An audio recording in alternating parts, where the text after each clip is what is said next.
Hello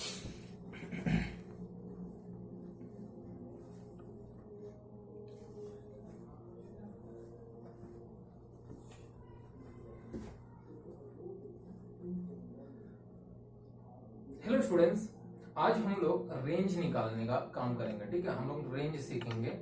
कोई जो different type के एग्जांपल्स आते हैं, जैसे कि क्वाड्रेटिक को छोड़ के, ठीक है, नॉर्मल सिंपल एग्जांपल है। ठीक है, तो ये काफी अलग एग्जांपल है। ठीक है, इसमें मतलब कंपोजिट फंक्शन वाला टाइप के एग्जांपल्स होंगे। ठीक है, कंपोजिट फंक्शन जो कि हम लोग फंक्शन में एक टॉपिक है कंपोजिट फंक्शन, वो हम लोग फंक्शन आगे चैप्टर जब मैं स्टार्ट करूंगा तो मैं आपको वहां पे बताऊंगा कंपोजिट फंक्शन के बारे में। ठीक है, फिलहाल अभी आप ऊपर ऊपर से जान लो, एक फंक्शन के अंदर दूसरा फंक्शन, फंक्शन के अंदर फंक्शन, उसको हम लोग कंपोजिट फंक्शन बोलते हैं। ठीक है, तो यहाँ पे क्या दिया, to find range of f of g of x. ठीक है, तो f of g of x, देखो यहाँ पे क्या बोल रहा है, एफ एक फंक्शन है, फंक्शन के अंदर एक जी ऑफ एक्स फंक्शन है। ठीक है, फंक्शन के अंदर फंक्शन, तो उसका मुझे रेंज कैसा निकालना है। ठीक है, तो कोई मैंने दो स्टेप बताया, स्टेप 1 स्टेप 2। स्टेप 1 में क्या दिया, find range of g of x से I1। ठीक है, I1 मतलब क्या मेरा इंटरवल I1 मतलब फर्स्ट इंटरवल। तो मैं क्या करता हूं, एक फंक्शन के अंदर जो दूसरा फंक्शन है ना जी ऑफ एक्स का इंटरवल मैं उसको I1 दे दूं। ठीक है, एक फंक्शन को मैं इंटरवल I1 दे दूं। ठीक है, स्टेप 2 में क्या करना, find range of f of x for x belongs to I1।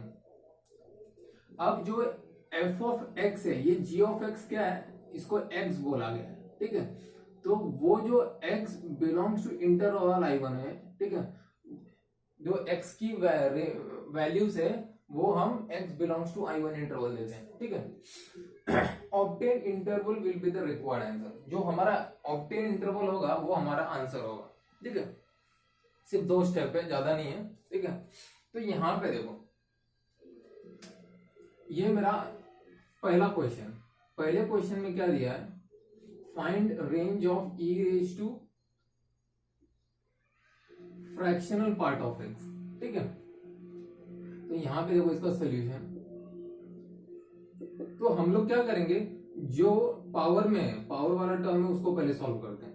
ठीक है, तो पावर वाले टर्म्स में क्या दिया, फ्रैक्शनल पार्ट ऑफ x। तो फ्रैक्शनल पार्ट ऑफ x का जो रेंज है वो क्या होता है, अपने को पता है, फ्रैक्शनल पार्ट ऑफ x का जो रेंज होता है वो 0 1 से क्लोज होता है, 0 क्लोज से 1 ओपन। ठीक है, ये हमारा फ्रैक्शनल पार्ट ऑफ x का हुआ। ठीक है, अब यहाँ पे ये मैंने किसका निकाला, ये मैंने gx निकाला, gx से इंटरवल I1। ठीक है, तो इसको मैं क्या देता हूं, I1 दे देता हूं। ठीक है, इंटरवल I1 के लिए। अब जो आगे पार्ट है, यहां पे क्या दिया, e raise to fractional part of x दिया। ठीक है, तो मैं यहां पे क्या करूंगा, मैं इसको e रेज टू x लेता हूं। ठीक है, तो e रेज टू x का आप अगर ग्राफ देखोगे, ठीक है, मैं यहां पे ग्राफ बनाता हूं। ठीक है, तो e रेज टू x का जो ग्राफ है वो बेसिकली कैसा होता है, ठीक है, वो समवॉट ऐसा होता है, e रेज टू x का ग्राफ। ठीक है, ये मेरा x है, तो मेरा मालूम है यहाँ पे जो x है ना, जो x वो 0 से 1 तक जा रहा है, तो ये मेरा 0 होगा और ये समवेयर यहाँ पे मेरा 1 होगा, और ये तो 1 पे कट करता है, तो पता है सबको। ठीक है, 1 पे कट करता है, पता है अपने को। अब यहाँ पे मेरा y is equal to e raise to x है। ठीक है, तो यहाँ x क्या है समझ लो। ठीक है, मैं यहाँ पे पॉइंट बनाता हूं। ठीक है, तो e रेज टू x का वैल्यू क्या है, यहाँ पे 1 है, तो मैं e रेज टू 1 लेता हूं, तो e रेज टू 1 क्या होता है, e होता है। ठीक है, तो y पे मुझे क्या मिल रहा है, y पे मुझे e मिल रहा है। ठीक है, तो समवेयर इधर मुझे e मिलेगा। ठीक है, समवेयर मुझे यहाँ पे e मिलेगा। तो अपना जो 0 to 1 है, 0 से 1 तक मैं लेकर जा रहा हूं, तो अपना ग्राफ कौन सा रेंज आ रहा है, यही पार्ट आ रहा है, ये वाला, सिर्फ ये पार्ट अपने को कवर हो रहा है,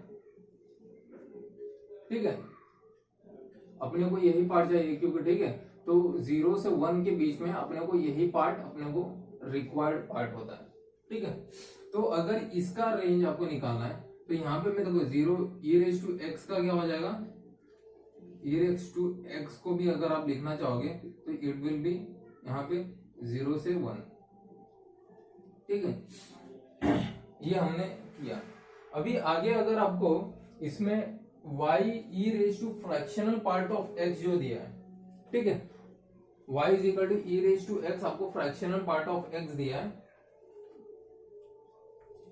ठीक है। तो यहाँ पे मैं क्या लिख सकता हूं, ये तो मेरा y है, y is equal to e raise to x, तो ये यहाँ पे देखो ये मेरा क्या होगा, आप ऐसे ही बोलते हो ये मेरा x बिलोंग्स टू 0 का होगा, ठीक है। तो यहां से मैं अगर e raise to fractional part of x का अगर मैं रेंज देखूं तो इट विल बी क्या, मैंने क्या बोला, ये सिर्फ इतना ही पार्ट कवर होगा, अपने को इतना ही पार्ट चाहिए शेडेड ये वाला पार्ट, तो ये क्या होगा 1 कमा y का वैल्यू कौन सा है, ये वाला, अपने को ये और e और e चाहिए, ठीक है, 1 कमा e, ठीक है, सॉरी ये वाला नहीं, मतलब यही होगा ना, यहां से यहां तक यही शेडेड हुआ है, तो हम लोग को 1 से e तक चाहिए, तो यही इसका रेंज है, this is your range for the question, ठीक है।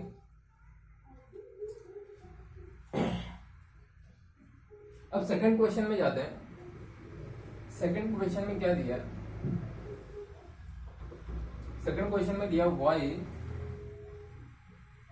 y is equal to cos of 2 sin x, ये दिया है, y is equal to cos of 2 sin x दिया है, ठीक है। तो इसको देखो कैसे सॉल्व करेंगे, इसमें हम लोग क्या लेंगे, पहले मैंने क्या बोला था, find range of g of x, मेरा g ऑफ x क्या है, ये मेरा g ऑफ x है, तो यहां पे मैं क्या लिख सकता हूं इसको 2 sin ऑफ x, ठीक है। तो इसका रेंज क्या हो जाएगा, देखो अपने को पता है sin x का जो रेंज होता है -1 से 1 तक जाता है, ठीक है। तो इसका क्या हो जाएगा, इट विल बी -2 से 2, ठीक है, क्लोज इंटरवल, ठीक है। उसके बाद मुझे क्या बोला, कॉस ऑफ 2 sin x का निकालो, ठीक है। तो हम लोग को पता है, देखो cos x का जो ग्राफ है वो अगर आप देखोगे तो समवॉट ऐसा है इसका ग्राफ,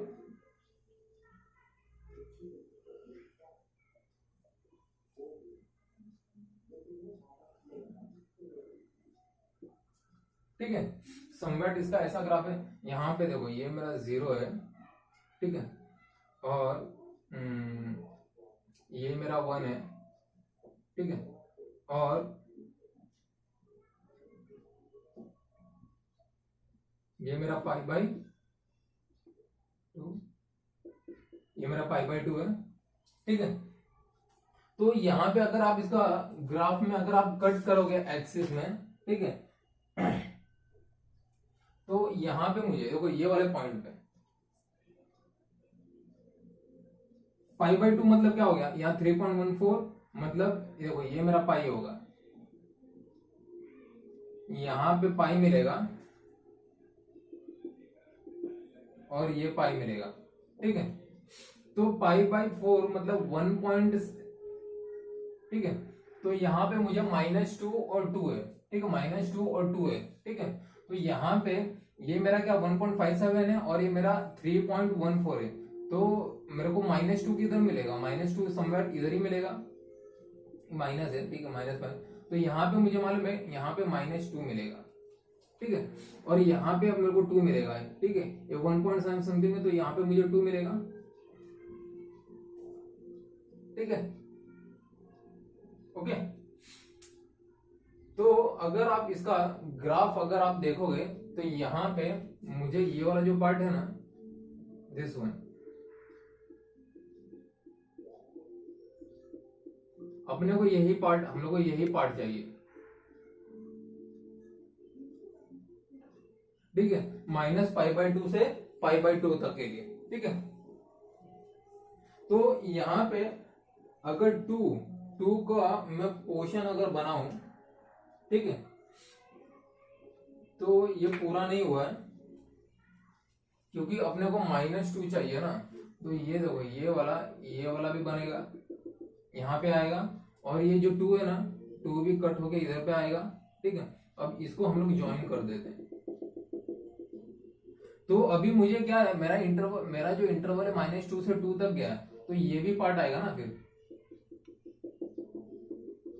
यहां से, और ये वाला जो है ना, ये वाला यहां से होगा, ठीक है। तो -2 से ये पूरा मेरा ग्राफ आ रहा है। तो यहाँ पे ये तो मेरा 1 है, बट यहाँ पे मुझे क्या मिलेगा, यहाँ पे cos ऑफ क्या मिलेगा, cos ऑफ 2 मिलेगा, ठीक है। ये वाले पॉइंट पे cos ऑफ 2 मिलेगा यहाँ पे, ठीक है। अब यहाँ पे मुझे रेंज मतलब क्या होता है, रेंज मतलब y का वैल्यूज, y के वैल्यूज, ठीक है। तो यहाँ पे ये मेरा cos 2 मिल रहा है, और यहाँ पे ऊपर तक कहां तक, लास्ट टू लास्ट कहां जा रहा है, 1 तक जा रहा है, ये मेरा 1 है ना, ये वाला पॉइंट, ठीक है। तो अगर मैं, ठीक है, तो इसका जैसे कि इसका रेंज निकालना है, तो it will be what, cos of 2, ठीक है, ये वाला cos ऑफ 2, और कहा मैक्स टू मैक्स कहां जा रहा है, 1 तक जा रहा है, तो 1 आएगा, ठीक है। तो यही इसका रेंज है, यही इसका रेंज है, ठीक है। अपने को ये वाला पॉइंट चाहिए, ये वाला -2 से 2 तक, ठीक है।